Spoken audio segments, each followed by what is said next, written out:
নমস্কার, good afternoon. আমি আমার গুরুদেব পরম ভগবান ভোলানাথের নাম স্মরণ করে আমার আজকের ব্লগটা আমি শুরু করছি। তোমরা প্রত্যেকে নিশ্চয়ই খুব ভালো আছো, আর আমিও বেশ ভালো আছি। তোমরা যারা আমার চ্যানেলটিকে সাবস্ক্রাইব করেছো তাদের অসংখ্য ধন্যবাদ, এবং যারা এখনও করে উঠতে পারোনি বা করোনি তারা প্লিজ সাবস্ক্রাইব করে আমার পাশে থেকো, আমার হাতটাকে শক্ত করে ধরো এবং লাইক কমেন্ট অবশ্যই করো, যাতে আমি বুঝতে পারি আমার ভুল ত্রুটিটা কোথায়। আমি সংশোধন করার চেষ্টা নিশ্চয়ই করব। তো যাই হোক, আমি যে প্রসঙ্গে আজকে বলতে বসেছি সেটাই বলতে শুরু করছি। আচ্ছা, প্রথমে কিছু কথা তোমাদের বলে দিচ্ছি, বা গল্প এবং সত্যি কথাই তোমাদের সামনে আমি বলছি। তারপরে কেন আমি বলছি সেটা তোমাদের লাস্টে আমি বলবো। আমার মা যখন স্কুলে জয়েন করলো, মানে স্কুল টিচার হিসেবে জয়েন করলো আমার মা ঢাকুরিয়ার পরেশনাথ বালিকা বিদ্যালয়, তখন সরকারি স্কুল। তখন তোমার হয় না কি, মানে অনেকেই ছিল, প্রায় 7-8 জন টিচার ছিল, কিন্তু তার মধ্যে একজনের সঙ্গে আমার মায়ের মানে বন্ধুত্ব হলো। তো সেই সেই উনি মানে ওই টিচার বা দিদিমণি বলতে পারো, বাংলা মিডিয়ামে তো দিদিমণি বলে, যদিও ম্যামও এখন অনেকে বলে, মিসও বলে। উনি কিন্তু স্কুলের ঠিক পেছন দিকটায় থাকতেন, এবং ওনার বাবা ছিল ওই স্কুলের সেক্রেটারি। তো আমার মায়ের সঙ্গে তার বন্ধুত্ব হলো, কারণ তারা দুজনেই বলতে গেলে সমবয়সী। তো ওই টিচারের নামটি আমি বলছি না, উনি এখনও আছেন। তো যদিও বয়স্ক মানে মহিলা, তবু আমি নামটা বলছি না। তো তো ওইখানে তার সঙ্গে বন্ধুত্ব হলো, এবং একে অপরের বাড়িতে আসা যাওয়া হলো। তখন কিন্তু দুজনেরই বিয়ে হয়নি, মানে আমার মায়েরও বিয়ে হয়নি, আমার মানে ওনারও বিয়ে হয়নি। তো তখন না কিন্তু এই রকম নিয়ম ছিল না যে MA পাস করার পরই তোমাকে মানে বিএড বা টিচার্স ট্রেনিং তুমি নিতে পারবে। গ্র্যাজুয়েশন কমপ্লিট করেও নিতে পারো, MAটা পরে করতে পারো। সেটা সেই আমার মায়ের ক্ষেত্রেও সেটা হয়েছে। গ্র্যাজুয়েশন কমপ্লিট করে হেস্টিংস থেকে টিচার্স ট্রেনিং নিয়ে মা ওখানে মানে সুযোগ পায় বা চান্স পায় বলতে পারো। তো করার পর তারপরে মা কিন্তু যাদবপুর ইউনিভার্সিটিতে বেঙ্গলিতে MA করতে ঢুকেছিল, এবং তারপরে বিয়ে হয়ে মানে বিয়ের পর ওটা আরম্ভ করেছিল। MA পড়াটা আমার বাপির ইচ্ছেতে পরে আরম্ভ করেছিল। প্রসঙ্গটা হলো, যেই টিচারের সঙ্গে মায়ের বন্ধুত্ব হলো, তার একটা নাম না দিলে না খুব খারাপ লাগছে। ধরো তার নাম নিপা। তো ওই নিপা মাসি বলতে পারো, আমার তো মাসি বলতাম। তো নিপা মাসি ছিল কায়েস্ত। ওনার বিয়ের আগেকার পদবি ছিল তোমার বাসু, না হ্যাঁ বাসু। আমার মায়েরও বিয়ের আগেকার পদবি বাসু। তো হয়তো ওই জন্যই খুব ভাব ছিল দুজনে। তা ওই নিপা মাসিমা মাসি উনি নিজে প্রেম করে একটি পাড়ার ছেলেকে বিয়ে করলো। উনিও কিন্তু একটি সরকারি স্কুলে, মানে ওই মেসোমশাইও কিন্তু একটি সরকারি স্কুলের টিচার, কিন্তু মানে উনি ছিলেন ব্রাহ্মণ, মানে ভদ্রলোক ছিলেন বা মেসোমশাই ছিলেন ব্রাহ্মণ। তো ব্রাহ্মণ পরিবারে বিয়ে হলো।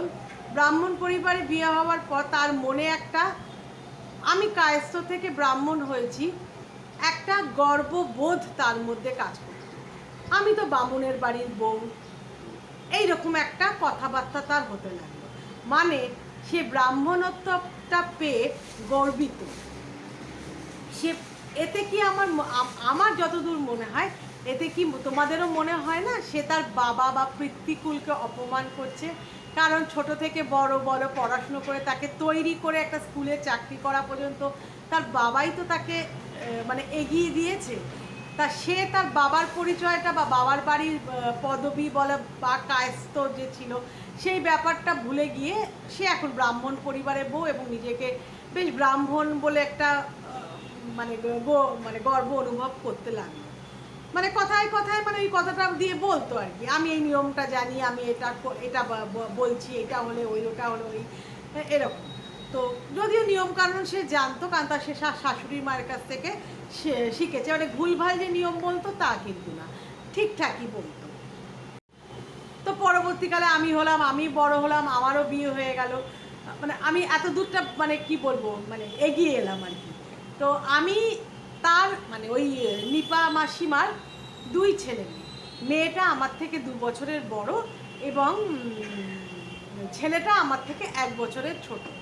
তো যে মেয়েটা আমার থেকে বড় হওয়া সত্ত্বেও তার বিয়ে কিন্তু আমার অনেক পরে হয়েছে, বেশ অনেক পরেই বলতে পারো, অন্তত 7-8 বছর পর হয়েছে। তো তারপরে তো আমার বিয়ে টিয়ে হয়ে গেল। এবার ওরও বিয়ে সম্বন্ধ দেখা হচ্ছে। তো কেউ ওকে রিজেক্ট করছে, মানে ওকে পছন্দ হচ্ছে না, আবার কেউ মানে কাউকে ওরা রিজেক্ট করছে।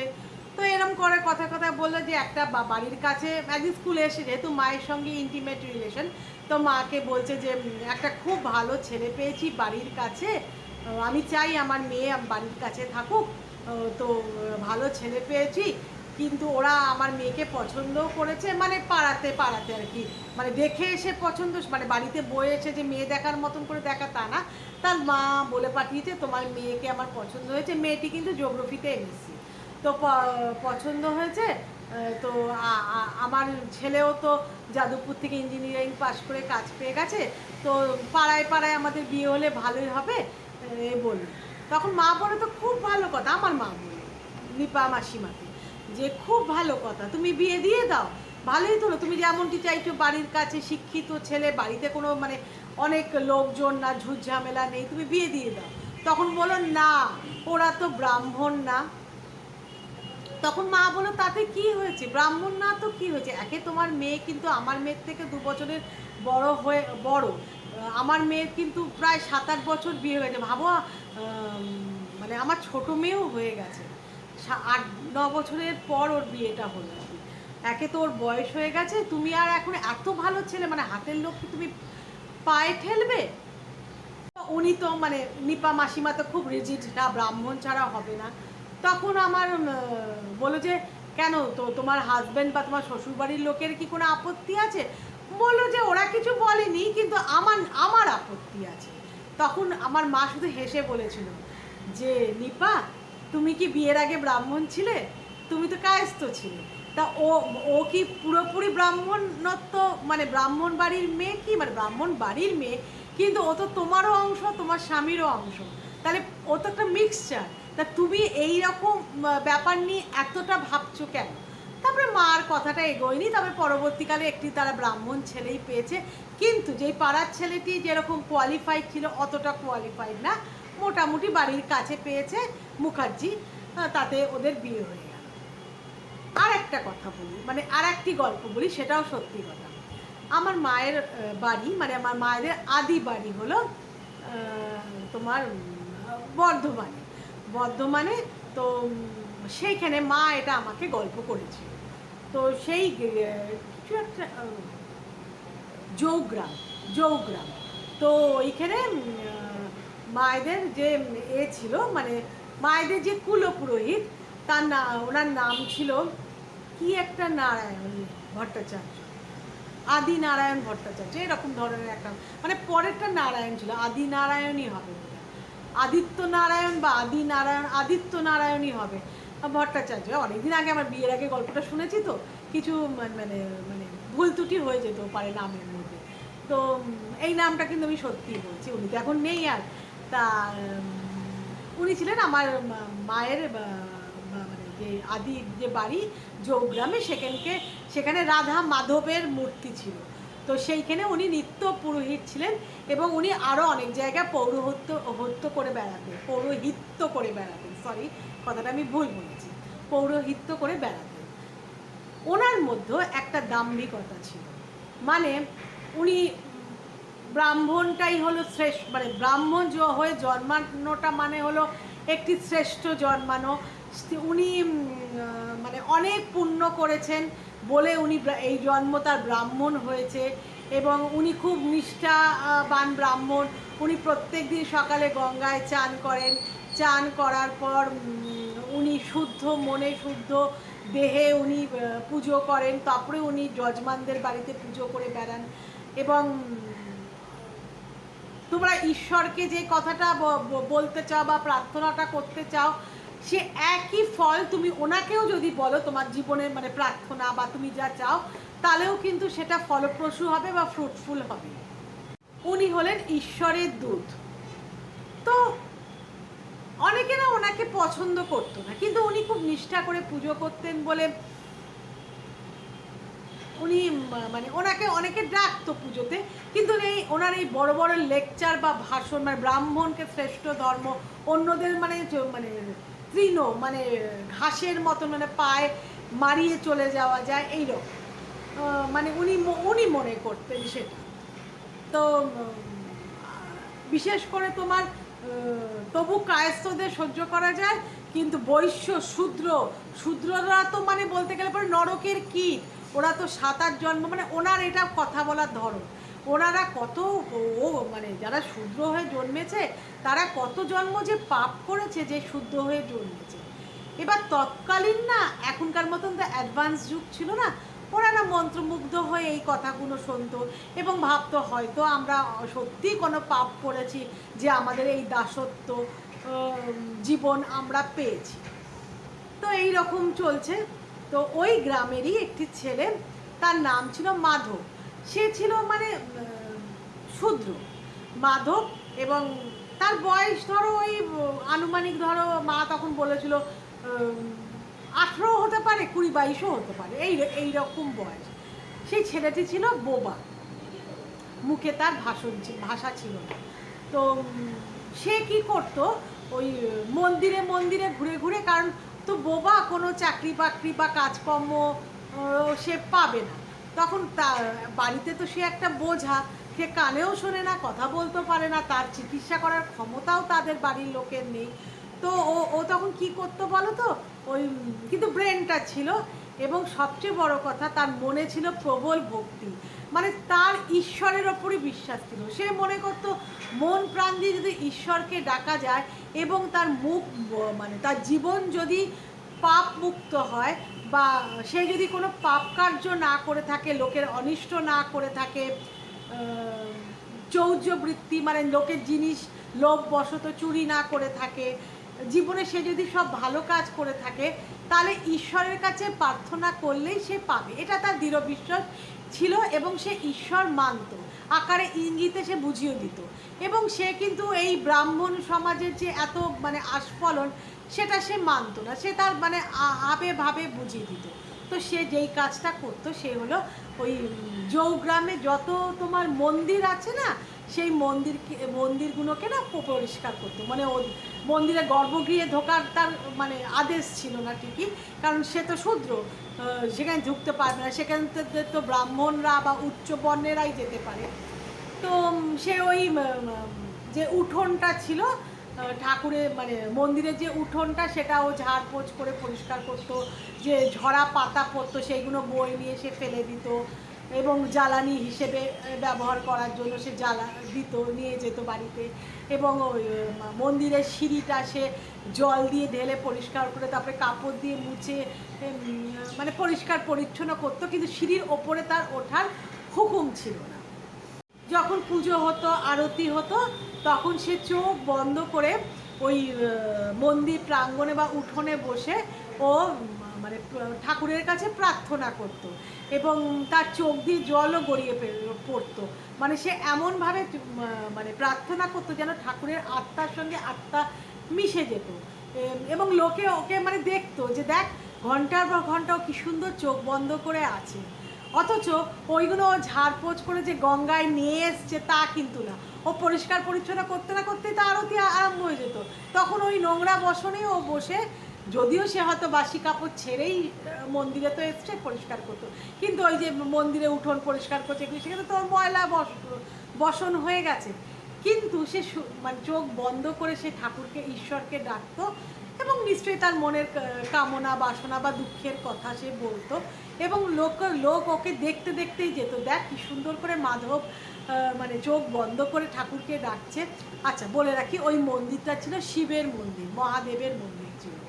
এবং এই যে আদিত্য নারায়ণ ভট্টাচার্য, উনি কিন্তু ওই মন্দিরেও পুজো করতেন, এবং উনি যাতায়াতের পথে যখন দেখতো যে ওই মাধব বসে বসে পুজো করছে, বলে দেখ শূদ্রটা ভক্তি দেখে লোকে ওকে নিয়ে মাথায় তুলে নাচছে, একটা তো শূদ্র, তার কথা নাকি ঠাকুর শুনবে। আমাকে বললো না, আমাকে না বলে নাকি সরাসরি ঠাকুর নাকি শুনবে। আমি তো মিডিয়া, আমিও তো মধ্যমণি, আমাকে না বলে ও তো উঠোন থেকে আমাকে বলতে পারে, চিৎকার ও তো কথা বলতে পারে না, আকারে ইঙ্গিতে বুঝিয়ে দিতে পারে যে আমি এটা চাই, এটা তা না, সরাসরি ঠাকুরকে ডাকছে। ও ঠাকুর ওর কথা শুনতে বয়ে গেছে। কিন্তু দু একটা ঘটনা ওর লোকের মুখে শোনা গেল যে একটা বাচ্চা শিশু নাকি তখনকার দিনে যে কলেরা ওইরকম ধরনের রোগগুলো হতো, মারণ রোগ, সেগুলোর কিন্তু চিকিৎসা ব্যবস্থা সেরকম ছিল না।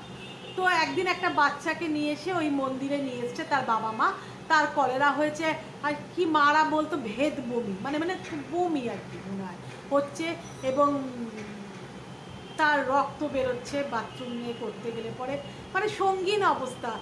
বৈদ্য তাকে জবাব দিয়ে দিয়েছে যে আমি তোমাদের ও তখনকার দিনে বৈদ্য ছিল তো, ওষুধ বিষুধ শেকড় বাকড় দিচ্ছি বটে, কিন্তু তোমরা মনটাকে শক্ত কর, যখন তখন যা খুশি হয়ে যেতে পারে। তো তার বাবা মা তাকে নিয়ে এসে ওই ঠাকুরের ওই এতে মন্দিরে দিল, এবং আদিত্যনারায়ণকে বলল আমার এর জন্য প্রার্থনা করুন, আমরা পুজো দিতে চাই, সব বললো। তখন আদিত্যনারায়ণ বলে হ্যাঁ আমি পুজো দিচ্ছি, তবে বৈদ্য যখন জবাব দিয়ে দিয়েছে আমি আর কি করতে পারবো, আর ঠাকুরই বা কী করতে পারবে। তখন বলছে যে ওরা আর কী বলবে, ওরা পুজো দিয়ে ছেলেটাকে কোলে নিয়ে চলে যাচ্ছে, তখন দেখে ওই মাধব ওখানে ঘোরাঘুরি করছে, শূদ্র ছেলেটা।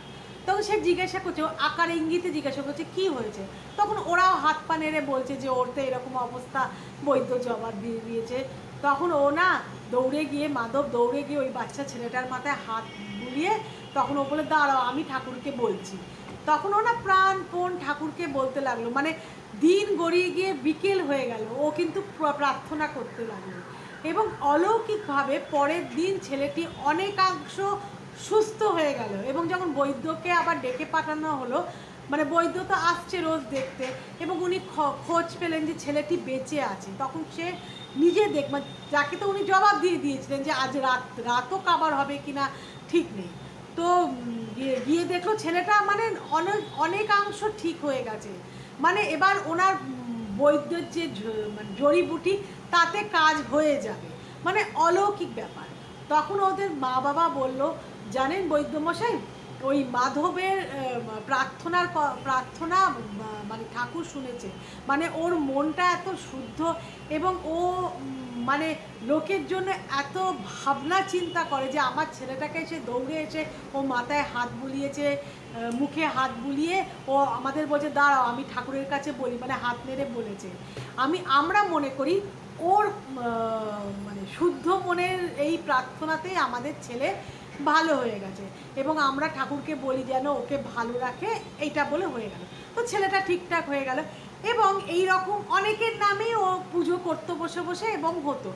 হঠাৎ মাধবের নাম ডাক বেশ ছড়িয়ে পড়ল, কিন্তু ওই অহংকারী ব্রাহ্মণ কিন্তু সেটা মানতে না, সে বলছে না ঈশ্বর ঠিক করছে, ঈশ্বর করছে, আমি প্রার্থনা করছি বলে এটা হচ্ছে।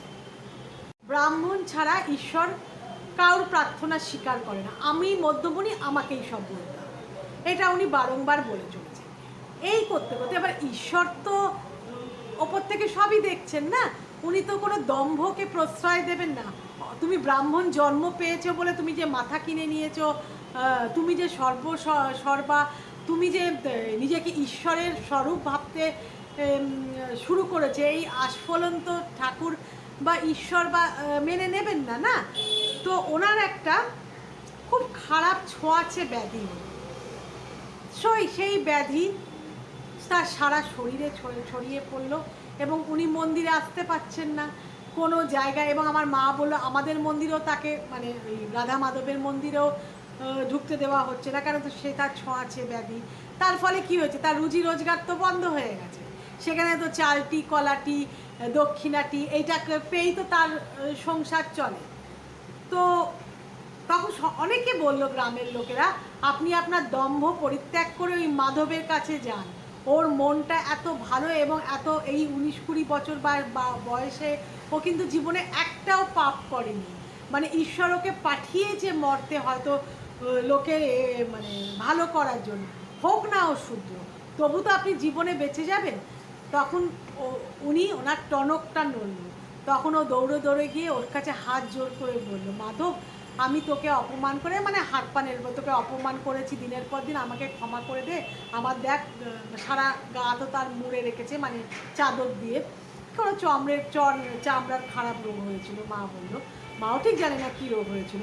তো গিয়ে তুই আমাকে ভালো করে দে, তুই যা, তো যদি তুই আমাকে ভালো করে দিস তবে তোকে আমি মন্দিরে উঠিয়ে গর্ভগৃহে ঢোকার অনুমতি তোকে আমি দেব, তুই গর্ভগৃহটাও পরিষ্কার করবি। তখন মাধব হেসে কঠোর পরিশ্রম মানে কঠোরভাবে তপস্যা বলতে গেলে আরম্ভ করলো। এবং তো মা বলল, জানিস, আমাকে বলল অলৌকিক ঘটনা, মানে 1 সপ্তাহ কি 10 দিনের মধ্যে ওনার আস্তে আস্তে ওই চর্মরোগ না কমতে লাগলো এবং মাসখানিকের মধ্যে উনি একদম মানে পুরোপুরি মানে রোগ মুক্ত হয়ে গেল। অদ্ভুত ব্যাপার আর কি, মানে কোনো বৈদ্য তাকে ঠিক করতে পারলো না, এর প্রার্থনা ঠিক করে ফেললো। মানে এটা এই যুগে কেউ বিশ্বাস করবে না, কিন্তু আমি যেহেতু ঈশ্বরে বিশ্বাসী, আমি কিন্তু মায়ের কথাটা বিশ্বাস করেছি। এবং এই বিজ্ঞানের যুগে অনেকেই আমার এই কথাটা শুনলেই, তোমরা যারা শুনবে হয়তো তুড়ি মেরে উড়িয়ে দেবে, এরকম হতে পারেই না। জানো, আমি গীতায় পড়েছি এবং শ্রীকৃষ্ণ বলে গেছে, মানে অবভিয়াসলি শ্রীকৃষ্ণ না বলে গেলে গীতাটা হলো কী করে। কোনো মানুষ না জন্মক্ষণে ব্রাহ্মণ, ক্ষত্রিয়, বৈশ্য, শূদ্র হয় না। শ্রীকৃষ্ণ এটা মানুষের মধ্যে কাজ ভাগ করে দেবার জন্য, মানে মানুষ জন্ম থেকে মানুষ হয়েই জন্মায়, মানে তারা সে কোনো জাত নিয়ে জন্মায় না। শ্রীকৃষ্ণ এটা করেছে যে এক শ্রেণীর মানুষ পুজো আচ্ছা করবে, পৌরোহিত্য করবে, ঠাকুরের সেবা করবে, তারা ব্রাহ্মণ। এক শ্রেণীর মানুষ যারা দেশকে রক্ষণাবেক্ষণ করবেন, যুদ্ধ করবেন, তারা ক্ষত্রিয়।